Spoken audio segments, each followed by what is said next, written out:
This is some original Disney art that was created for the production of Snow White. That means it's almost 90 years old. And I want to show it to you up close. It's a storyboard panel, and storyboard drawings were pinned onto a board so that the people could see the story visually, and they could see how it was laid out and camera angles, and they could easily replace a panel, move a scene around, and things like that. And this was from a scene that was actually cut from Snow White, and I'll tell you more about that scene in just a little bit. One other thing I want to show you, if you look at this up close, you could see some of the orange lines. You see, the artist drew a rough drawing first, and then he cleaned it up with a darker pencil. This was common practice, and the orange wasn't as prominent, so you could do a rough and get an idea of what your artwork will be before you darken it in and clean it up. Now, when I worked for Disney back in the 80s and 90s, they were still doing something similar, but they were using blue pencil. And the reason they were using blue instead of orange is with our photocopiers, the blue didn't show up when you made a photocopy. Now, I have this other piece of artwork, not just one piece, but a stack of storyboards from 1963. This is from Hanna Barbera, and this is the TV show The Flintstones. This is from a single episode.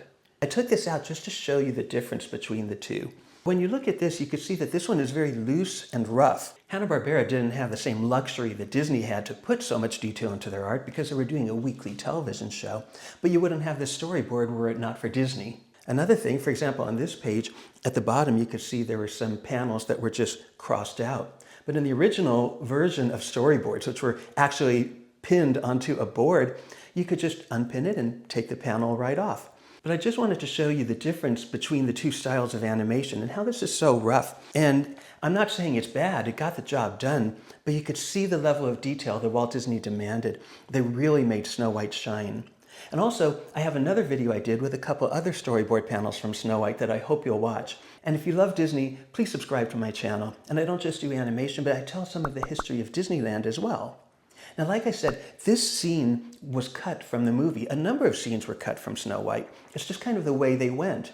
And in fact, during the Someday My Prince Will Come song, originally Snow White was going to be dancing with the prince on clouds, kind of like how it was in Sleeping Beauty many years later. And there would be stars that were smiling with happy faces that would be watching. In November 1936, there was a story meeting for Snow White, and they came up with an idea to have the dwarfs try to come up with an idea to give Snow White a gift, and that's what this drawing was from.